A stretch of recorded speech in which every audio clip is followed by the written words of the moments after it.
We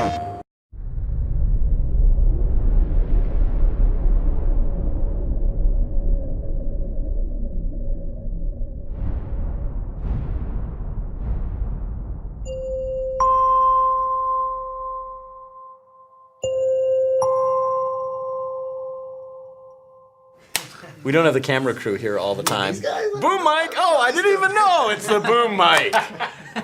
I don't want us to have a shallow story, but I want us to have a story that we know we can really execute and deliver.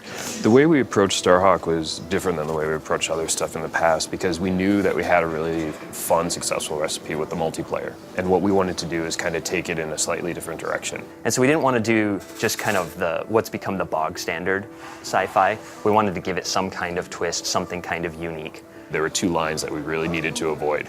And one was the Space Marine line, and the other was the military line. We wanted to find something in the middle that felt like it could really stand out in that crowded market. And we ended up settling on Western because that seemed like an interesting mix of two genres. You know, we retain a lot of the tenets of the sci-fi. We've been very conscious of making it accessible for people to kind of grab hold of and hopefully take on as their own. And we wanted to really try to work into this universe a very coherent theme of why these guys are out here. And that's where we came up with the Rift energy. This is something that is a very high density, high efficiency energy source. They develop a way to mine it and they start setting up these mining operations. More and more people made the rush out to the frontier to try to seek fame and fortune. Unfortunately, life as a rifter was fraught with peril and a lot less fame and a lot less fortune. It's only then that we discover that Rift energy has that little dark side. If a human is directly exposed to it, it induces this transformation and they mutate. The Rift energy permeates their body, their mind, and they end up becoming enraged, hell-bent to protect the Rifts from the Rifters. And that's one of the factions in our game, the Outcasts. And they form these roaming war bands that go from corner to corner in the frontier, all the distant colonies. And that's the backdrop against which our hero shows up. We wanted there to be a face, a character that in our now included single player campaign that would really connect with players. That's where our character Emmett Graves comes in. What was the question? The story that we're trying to tell is a smaller story set in a very vast universe. It's really a personal story about where our guy comes from and why is he the way he is.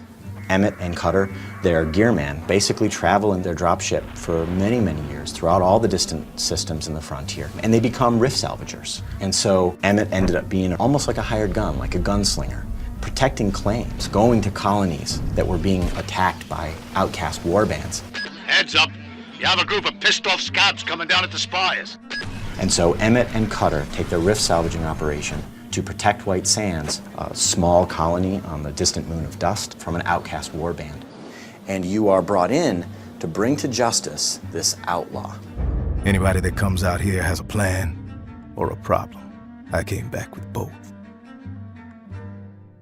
I hope they find really a satisfying story experience where they can learn the ins and outs and feel like at the end of this whole campaign, they've mastered a lot of these build and battle elements and a lot of these new kind of innovations we're throwing at you.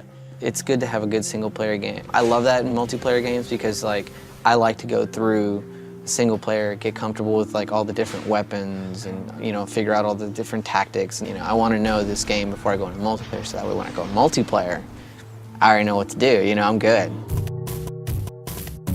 We got a ways to go before we can stick that together into a spaceship engine. Engage!